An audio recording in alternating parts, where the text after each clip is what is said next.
My name is Heike Story. I was born in a small village on the border of Chechnya and Georgia. Life was good there, at least until the day the Russian tanks rolled in. Siberite-powered steel beasts took my family, and I was left all alone. Distant relatives took me in reluctantly. I knew they didn't want me from day one, so one day, I ran away. Hidden underneath the bed of a truck, I made my way all the way to Germany. The journey was arduous and filthy.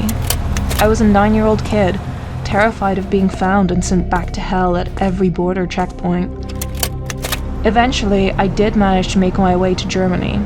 What was supposed to be my promised land turned into another disappointment. Sleeping rough at train stations was where I met Kaya, an orphan of the Yugoslav Civil War. Together we learned German and English by ear, living day to day. In time, other street kids gravitated towards us, forming a small gang, stealing what we could to survive. Our life was extremely hand-to-mouth, until that one day where we managed to rob a dead drunk foreigner. 5,000 marks and a pistol were by far the biggest payday of the entire time our gang operated.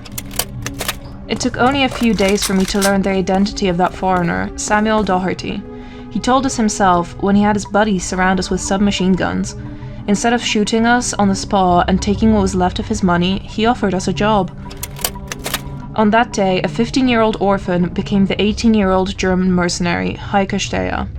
Ares International, Doherty's mercenary company, got us fake papers good enough to travel the world looking for work. Together with Kaya, we have spent the last 5 years fighting everywhere from Sierra Leone to Montenegro, Afghanistan and back. A week ago, a group of Arab sheiks hired Ares International for a frankly bizarre mission. Word on the grapevine has it we're one of the 5 companies they're paying for volunteers. The whole gig sounds like a plot to a cheap B-grade sci-fi. We're supposed to take over an American outpost in Siberia, where they're supposedly keeping a time machine. The sheiks then insist we're supposed to use that time machine to go 2 million years into the past. They then want us to destroy all deposits of Siberite before its discovery sends oil prices into the ground in the 21st century. If that proves impossible, we are to mine and transport it to the Middle East. Normally I wouldn't bother taking a job like this. They're paying way too much and saying way too little to silence the alarm bells in my head.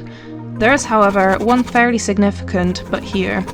Without Siberite, the Russians wouldn't have the tanks which turned my home to rubble. Even if I die back there, the Heike born 2 million years later will at least have a chance for a better life.